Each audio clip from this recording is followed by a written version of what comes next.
the last time we spoke, I asked you what was more important to you in choosing a project, a great script or a great director, and you said it was a great script.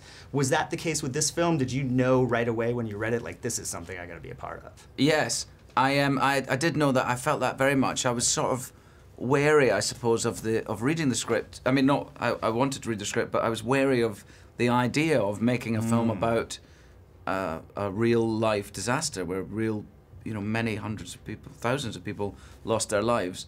But all of that, my worries were sort of put to rest when I read this incredible script about one family and their experience going through this terrible disaster. But that being said, I also knew Juan Antonio Bayóna's work. I'd seen his film The Orphanage.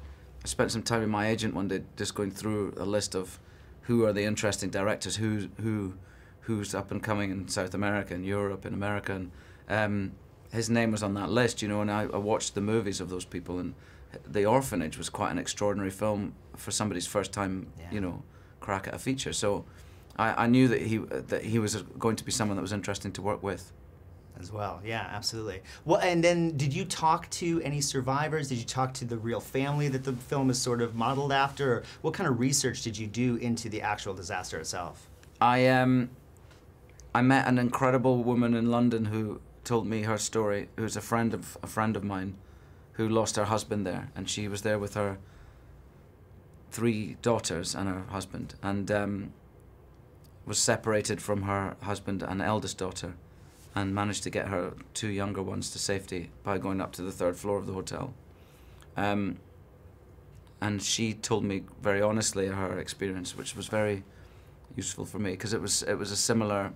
It's funny talking about it because you're talking about somebody's real disaster, and then you're talking about acting in a film. It's almost like a ridiculous connection. But anyway, it was helpful to me because her story was very similar to mine, to Henry's in the film.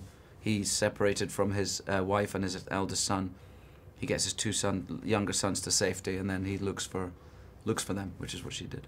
Yeah, wow, that's amazing. And then tell me about Juan Antonio and really directing you in the disaster scenes. What was sort of the technical aspect of acting in those scenes? I mean, the whole film, I mean, apart from the first 10 minutes when we're setting up the film, the whole film is one continuous kind of heightened moment of until they find each other, I suppose, and then and when they're all reunited, there's still the fear that Maria might not make it, that she's so badly injured. She had infection in her wounds, and I don't know. It was a constant conversation, like all great directing. It was a kind of creative conversation that resulted in the work. I